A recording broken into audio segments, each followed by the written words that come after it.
In today's video we will discuss about recurrence relation and इससे related हम कुछ examples देखेंगे और समझेंगे किस तरीके से इसका सॉल्यूशन निकाला जाता है। तो स्टार्ट करते हैं। रिकरेंस रिलेशन में क्या होता है कि हमारे पास मान लीजिए कोई सीक्वेंस गिवन है A0, A1, A2 and AR and so on, और कोई भी ए के टर्म केथ टर्म हम ले लेते हैं। ये जो केथ टर्म होगी वो हमें रिलेशन बताएगी किसी भी इसके प्रीसीडिंग टर्म्स के साथ, AK-1 और AK-2, AK-3। तो जो रिलेशन हमें इसके बीच में और इनके जो प्रीसीडिंग टर्म्स हैं उनके बीच में जो रिलेशन मिलता है उसको बोलते हैं हम रिकरेंस रिलेशन। हमें कुछ इनिशियल कंडीशंस भी बताई होती हैं, कांस्टेंट्स आप बोल लो, उनकी हेल्प से हम कांस्टेंट्स की वैल्यू निकालते हैं। जैसे कि मान लीजिए हमें A0 की वैल्यू गिवन होगी या A1 की वैल्यू हमें गिवन है, तो फर्दर हम आगे रिलेशंस की वैल्यू को मतलब निकालने में हमें हेल्प मिलती है। तो in simple words recurrence relation किसी भी सीक्वेंस का एक फॉर्मूला है जो हमें रिलेट करके बताता है कि केथ टर्म किस तरीके से रिलेटेड है अपने प्रीसीडिंग टर्म्स से, और कुछ इनिशियल कॉन्स्टेंट्स जो हैं वो हमें प्रोवाइड करते हैं वैल्यूज़ किसकी, A0, A1 वगैरह की। और रिकरेंस रिलेशन को हम डिफरेंस इक्वेशन के नाम से भी जानते हैं, डिफरेंस इक्वेशन। अब समझते हैं कि इसका सॉल्यूशन क्या होता है। Solution of linear recurrence relation हमें इस तरीके से गिवन है equation P0 AR plus P0 AR plus P1 AR minus वंथ term plus P2 AR minus 2 and so on, this is equals to F of R। Okay, जहाँ पर ये P0, P1, P2, P3, P4 सारे क्या हैं, हमारे constant है। ठीक है, और इसका जर्नल सॉल्यूशन किस तरीके से निकलता है। General solution is equals to complementary function plus particular solution. जैसे कि डिफरेंशियल इक्वेशन में हम जर्नल सॉल्यूशन निकालते हैं, कॉम्प्लीमेंट्री फंक्शन निकालते हैं और पर्टिकुलर इंटीग्रल निकाल के दोनों को ऐड कर देते हैं और हमें जर्नल सॉल्यूशन मिल जाता है। इन अ सेम वे इसका जर्नल सॉल्यूशन निकालने का क्या तरीका है, CF प्लस में PS। This PS is particular solution and this CF is complementary function। Okay, तो CF निकालने का क्या तरीका होता है, हम क्या करते हैं, कैरेक्टरिस्टिक इक्वेशन निकालते हैं। मैं आपको बताऊंगी एग्जाम्पल की हेल्प से किस तरीके से निकाला जाता है। फिर जो उसके रूट्स निकलते हैं, कॉम्प्लीमेंट्री इक्वेशन की हेल्प से जो हम रूट्स निकालते हैं, देखिए उसमें 3 ही केसेस हो सकते हैं कि जो रूट्स हो हमारे वो कैसे हो, रियल निकले एंड डिस्टिंक्ट निकले, मतलब अलग अलग निकले, सेम ना हो वैल्यूज़। दूसरा जो केस हो सकता है वो होगा कि रियल निकले और सेम रूट्स हों, वो आपस में इक्वल हों। और थर्ड केस जो हो सकता है वो है कॉम्प्लेक्स रूट्स निकले। ठीक है, इसमें इमेजनरी पोर्शन भी हो। तो ये 3 ही पॉसिबिलिटीज़ हैं कोई भी रूट निकलने की। तो तीनों केसेस के लिए हमारे पास CF निकालने का जो फॉर्मूला है वो डिफरेंट होता है। इस केस में जो हमारा CF निकालने का फॉर्मूला होगा that will be CF is equals to, constant होगा C1 M1 to the power R। यहाँ पर ये M1 M2 जो भी हम इस्तेमाल कर रहे हैं वो हमारे रूट्स हैं, M1 M2 and so on. C1 M1 to the power R plus में C2 M to the power R and so on, last में ऐसे ही CK MK to the power R। Second, अगर CF की बात करें जो रियल और इक्वल रूट्स देगी और M1 M2 है, तो उसके लिए हम क्या करते हैं, ये जो कांस्टेंट है उनको साथ में लिख देते हैं विद C1 C2 R, जितने भी होंगे उनमें एक एक R को हम बढ़ाते चले जाएंगे और लास्ट में लिख देंगे M to the power R अगर रूट सेम है तो। थर्ड कंडीशन जो हमारे पास है वो है कॉम्प्लेक्स रूट की। उसमें हम क्या करेंगे, अल्फ़ा स्क्वायर प्लस में बीटा का square whole square R/2 and C1 cos R theta plus में C2 साइन R थीटा। तो ये हो गया कॉम्प्लेक्स निकालने का वे। अब यहाँ पर हमारा जो अल्फ़ा है, जस्ट अ सेकेंड, जो रूट होगा वो कुछ इस टाइप का होगा, alpha plus minus iota beta. तो अल्फ़ा यहाँ पर हम जो रियल पार्ट है रूट का वो ले रहे हैं और बीटा हम इमेजिनरी पार्ट ले रहे हैं, ठीक है, जो यहाँ पर इसमें फॉर्मूले में मैंने जो यूज़ किया है अल्फ़ा और बीटा। तो कॉम्प्लेक्स अगर रूट्स निकलेंगे तो हम इस तरीके से सॉल्व करेंगे। वन मोर इम्पॉर्टेंट थिंग, देखिए सी एफ जो है डिफरेंशियल में भी हमने पढ़ा है, अगर हमें कोई भी equation is equals to this दिया हुआ है, ठीक है, ये हम थोड़ी देर के लिए एफ आर मान लेते हैं और यहाँ पर वही पी नॉट ए आर मान लो, then P one A R minus one मान लो, जो भी हमें गिवन था। तो जब ये राइट हैंड साइड वाला पोर्शन अगर हमारा ज़ीरो दिया होता है तो पर्टिकुलर सॉल्यूशन कभी भी नहीं निकलता, सिर्फ हमें सी एफ निकालने की ज़रूरत होती है, क्योंकि पर्टिकुलर सॉल्यूशन निकलता ही इस राइट हैंड साइड में जो फंक्शन हमें गिवन होता है उसकी हेल्प से ही निकलता है। तो अगर यहाँ पर ज़ीरो है तो पर्टिकुलर सॉल्यूशन मिलेगा ही नहीं, बट अगर एफ आर की value not equals to zero है देन हमें पर्टिकुलर सॉल्यूशन और सी एफ दोनों मिलेंगे। और जनरल सॉल्यूशन निकालने का तो वही तरीका है, दोनों को ऐड करके हम लिख देंगे। पर्टिकुलर सॉल्यूशन निकालने के भी कुछ फॉर्मूलेज होते हैं, जैसे अभी हमने सी एफ में देखा, तो पी एस पर्टिकुलर सॉल्यूशन के बारे में हम डिटेल में थोड़ा डिस्कस करेंगे नेक्स्ट वीडियो में। सी एफ अभी देख लेते हैं, उससे आपको थोड़ा आइडिया भी लग जाएगा कि किस तरीके से इसको सॉल्व किया जाता है। तो पहला क्वेश्चन है ए आर, ये जो आर है वो हम छोटा सा लिखते हैं ए के नीचे, तो A R is equals to A R minus one plus A R minus two. Okay, तो ये हमें गिवन है, वेयर हमें आर की वैल्यू गिवन है कि ये greater than is equals to two होगा, और कुछ इनिशियल कॉन्स्टेंट्स गिवन है A naught is equals to zero, जिसकी मैं बात कर रही थी, और ए वन की वैल्यू गिवन है वन। तो देखिए सॉल्व कैसे करना है इसको आपको। सबसे पहले ये जो हमें रिकरेंस का रिलेशन गिवन है, ये क्या है, एक रिकरेंस रिलेशन है। रिकरेंस रिलेशन मैंने आप लोगों को बताया कि जो आपकी केथ टर्म होती है वो जब इसके प्रीसीडिंग टर्म्स से रिलेटेड हो, लाइक ए के माइनस वन, ए के माइनस टू, जब इनसे रिलेटेड हो, एक रिलेशन आपको दिया गया हो जिससे ये वाली टर्म जो है ए केथ टर्म जो है अपने प्रीसीडिंग टर्म्स से रिलेटेड हो, तो ऐसे रिलेशन को हम रिकरेंस रिलेशन कहते हैं। यहाँ पर ए आरथ टर्म आप देख सकते हो, आर माइनस वन और आर माइनस टूथ जो टर्म है उससे रिलेटेड है, तो ये एक रिकरेंस रिलेशन है। तो इसको सबसे पहले हम क्या करेंगे, सबको शिफ्ट कर लेंगे लेफ्ट हैंड साइड पर। So A R minus one minus A R minus two is equals to zero. अब यहाँ पे हम इसकी निकालेंगे। ऐसा करने के बाद जो सेकंड स्टेप होगा हमारा वो है इसकी कैरेक्टरिस्टिक इक्वेशन निकालना।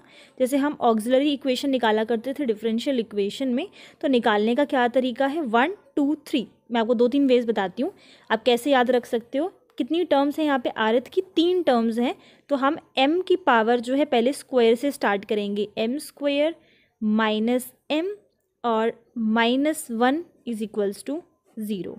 या फिर आप इस तरीके से देख सकते हो कि r की पावर कहाँ से ली जा रही है, 2 और 2 से बड़ी, तो m की पावर आप पहले 2 से स्टार्ट करोगे, फिर पावर 1 हो जाएगी, फिर पावर 0 हो जाएगी। मतलब पहले हमने पावर 2 ले ली क्योंकि ये 2 से स्टार्ट हो रहा है, फिर पावर 1 लेंगे और फिर पावर हम 0 ले लेंगे। किसी की भी पावर 0 1 के बराबर होता है, तो ये तो हमारा 1 आ जाएगा। और अगर यहाँ पर ये जो नेगेटिव मैं ले रही हूँ वो इसकी वजह से, क्योंकि रिकरेंस रिलेशन में नेगेटिव है।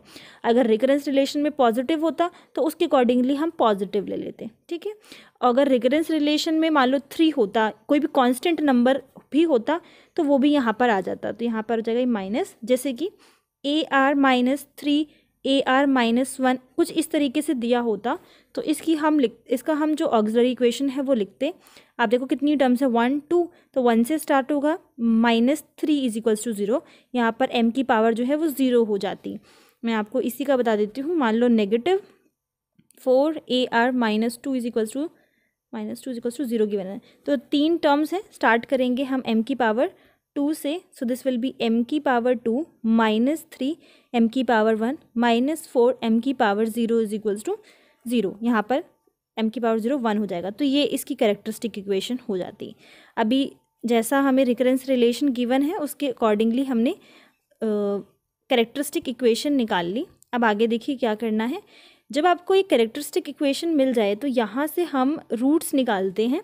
ठीक है। और रूट्स के बेसिस पे ही फिर हमारा कॉम्प्लीमेंट्री फंक्शन निकलता है कि वो रियल है, डिस्टिंक्ट है, या फिर रियल और इक्वल है, या फिर वो कॉम्प्लेक्स है। तो इसका ये सिंपल एक क्वाड्रेटिक इक्वेशन मिल गई है आपको। निकालने का तरीका क्या है, -b, तो नेगेटिव नेगेटिव पॉजिटिव हो जाएगा, m की वैल्यू यहाँ से निकलेगी, होल अंडर रूट b², तो दिस विल बी 1 -4ac -1 और 2 इंटू a दैट इज़ 2। तो यहाँ पर ये हमारे पास हो जाएगा 1 प्लस माइनस प्लस का 4 हो जाएगा, -4ac होता है, negative negative positive and by 2। Again this will B 1 plus minus √5/2। तो ये हमारी m की वैल्यूज़ निकल गई। जो मैं आपको बोल रही थी आपको रूट्स m1 m2 लेना है, ये वही चीज़ है। तो दो रूट्स यहाँ से निकले। पहला रूट हमारे पास हो गया 1 प्लस √5/2, दूसरा रूट हो गया 1 माइनस √5/2। तो ये पहला रूट हो गया, ये दूसरा रूट हो गया। अब आप नेचर देखिए, यहाँ पर ये रियल रूट्स हैं, इसमें कहीं पर भी आयोटा नहीं है, तो ये रियल रूट्स हो गए। और ये डिस्टिंक्ट है, मतलब अलग अलग रूट्स हैं। अगर दोनों ही सेम आते तो हम दूसरा CF लगाते, कॉम्प्लीमेंट्री फंक्शन का फॉर्मूला। अभी इस केस में क्या हो रहा है कि दोनों डिस्टिंक्ट हैं। इसका जो CF होगा दैट विल बी, जो फॉर्मूला मैंने आपको बताया था, C1 m की पावर r, C2 m2 की पावर r, इस तरीके से लिखा जाता है। क्योंकि यहाँ पर दो ही रूट्स हैं तो मैं इसको दो ही बार लिख रही हूँ। अगर 3 रूट्स होते तो हम इसको और आगे बढ़ा देते, C3 m3 की पावर r, इस तरीके से। अब यहाँ पर हम इनकी वैल्यूज़ को पुट कर देंगे, where C1 and C2 are constant. C1 will be as it is m1, ये हमारा पहला रूट हमारा m1 होता है, दूसरा रूट हमारा m2 होता है। तो m1 हो जाएगा 1 प्लस में √5, यहाँ पर हो जाएगा 2 और पावर r प्लस में C2, दूसरा रूट लिखेंगे m2, 1 minus √5/2 to the power r। ठीक है, तो ये इसका CF निकल गया। पर्टिकुलर सोल्यूशन तो इसका निकलेगा ही नहीं, क्योंकि जो राइट हैंड साइड है हमारा रिकरेंस रिलेशन का, वो यहाँ पर 0 है, तो हम नहीं निकालेंगे। ठीक है, तो इसका सिर्फ हमारे पास PS निकलेगा, पर्टिकुलर सोल्यूशन। अब देखिए यहाँ तक ये हमारा सोल्यूशन हो जाता, मतलब सिंपल CF हो जाता, बट हमें कुछ इनिशियल कांस्टेंट भी क्वेश्चन में गिवन थे, A0 और A1 की वैल्यूज़ हमें गिवन थी। तो उसकी हेल्प से हम क्या करेंगे, इसको और सॉल्व कर सकते हैं। मतलब C1 और C2 जो कांस्टेंट यहाँ पर हमने लिए हैं, उनकी वैल्यूज़ को निकाल कर इसमें पुट कर सकते हैं। इससे पहले मैं आपको ये बताऊं कि C1 और C2 की वैल्यूज़ किस तरीके से निकालनी है। आपको ये कन्फ्यूजन अगर हो रही है कि हम तो रिकरेंस रिलेशन में हमेशा ही इसको लेफ़्ट हैंड साइड पर शिफ्ट करेंगे तो हमेशा ही इधर 0 बनेगा, तो क्या पर्टिकुलर सोल्यूशन कभी निकलेगा ही नहीं, ऐसा नहीं है। मान लीजिए आपके पास कोई रिलेशन इस तरीके से गिवन है, AR-2 is equals to 3R² plus में 4R और प्लस में 5 एक्सेट्रा, कुछ इस तरीके से गिवन है।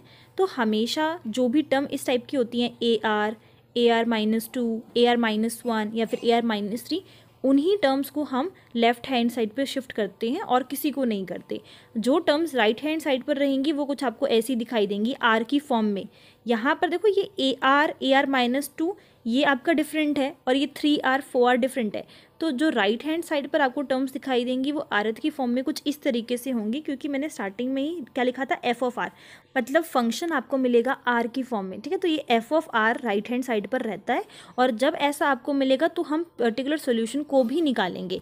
अभी यहाँ पर इस क्वेश्चन में क्या था, सारी ही फॉर्म्स तो जो थी वो AR-1, AR-2 की फॉर्म में थी, इसलिए उनको शिफ्ट किया गया। अब हम आ जाते हैं अपने CF पे वापस से। तो ये जो CF हमारे पास निकला ये हो जाएगा, यहाँ पर AR लिखेंगे और ये हो गया हमारा CF। अब हम ये देखेंगे कि हमें किस किस की वैल्यू पता है। क्वेश्चन के अकॉर्डिंगली हमें दो वैल्यूज़ पता हैं। पहली वैल्यू है A0 is equals to A0 is equals to 0 या फिर A0 इज इक्वल्स टू 0, दूसरी है A1 इज इक्वल्स टू 1। तो देखिए इन वैल्यूज़ का इस्तेमाल कैसे करेंगे। सबसे पहले अगर मैं यहाँ पर R की वैल्यू को 0 पुट कर दूँ तो ये क्या बन जाएगा, A0 या फिर A0, जिसकी वैल्यू मुझे यहाँ पर पता है तो मैं इसका यूज़ कर सकती हूँ। दूसरी value A1 is equals to 1 करके गिवन है, तो अगर R की वैल्यू को 1 पुट कर देते हैं तो A1 की वैल्यू हमें पता होगी और वो हम सॉल्व कर सकते हैं। तो इसी तरीके से हमेशा किया जाता है, जो इनिशियल वैल्यूज़ हमें पता होती हैं उनका यूज़ करेंगे। तो सबसे पहले हमने क्या किया, R is equals to 0 put कर दिया।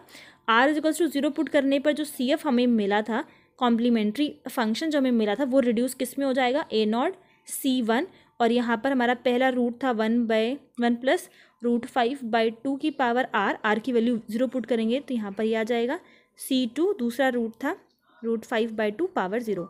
किसी की भी पावर अगर हम 0 करेंगे तो हमें 1 मिल जाएगा, और A0 की वैल्यू हमें क्वेश्चन में गिवन है 0, तो वैल्यू पुट करने के बाद we will get 0 = C1 + C2। तो ये हमें एक इक्वेशन मिल गई, और यहाँ से हमें ये पता चल गया कि C1 जो है वो किसके बराबर है, -C2 के बराबर है।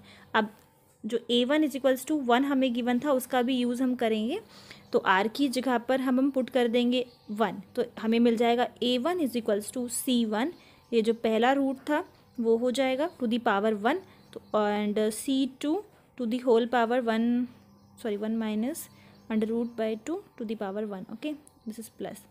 तो अब C1 और C2 के बीच का जो रिलेशन गिवन है वो हम यहाँ पर चेंज कर देते हैं। C2 की वैल्यू हो जाएगी -C1। ओके, और A1 = 1 है, तो 1 पुट कर दिया। C1 को कॉमन ले लेते हैं दोनों में से, तो ये बनेगा हमारे पास 1 + √5/2 माइनस एंड 1 - (होल_√/) ओके, C1 कॉमन लिया, अंदर नेगेटिव साइन हो जाएगा। दिस विल बी 2 1 + √5 - 1 एंड +√5। ओके, एंड 1 से 1 कैंसिल, 2 √5/2, 2 से 2 cancel, this will be √5। C1 = 1। This implies C1 = 1/√5। Okay, तो ये हमें C1 की वैल्यू मिल गई। यहाँ पर हमारे पास चल रहा था C1 मल्टीप्लाई में चल रहा था, इसमें C1। ओके, एंड ये वो चल रहा था 1 = तो C1 की जब वैल्यू हमें मिल जाएगी तो हम C2 की वैल्यू भी निकाल सकते हैं। C1 = 1/√5, C2 = -1/√5। और आपकी जो CF था, ठीक है, उसमें पुट कर दो, तो वो AR = C1 की वैल्यू पुट कर दी 1/√5, 1 प्लस में √5/2 r माइनस C2 की वैल्यू पुट करेंगे तो -1/√5, 1 -√5/2 r। तो ये इसका आंसर हो गया, मतलब CF हो गया, जर्नल सॉल्यूशन हो गया, क्योंकि PS तो हमारे पास 0 था, सिर्फ हमारे पास CF बचेगा, और ये इसका सॉल्यूशन है। सो आई होप आप लोगों को क्लियर है ये कि किस तरीके से सॉल्व किया जाता है। नेक्स्ट वीडियो में हम कंटिन्यू करेंगे, 2-3 CF के क्वेश्चन पहले सॉल्व कर लेंगे, जैसे आपको अच्छे से समझ में आ जाए। देन मैं आपको PS पर्टिकुलर सोल्यूशन कैसे निकालते हैं उसके रूल्स बताऊंगी, और उससे रिलेटेड हम कुछ एग्जाम्पल सॉल्व करेंगे। Okay, so thank you for listening. Bye bye.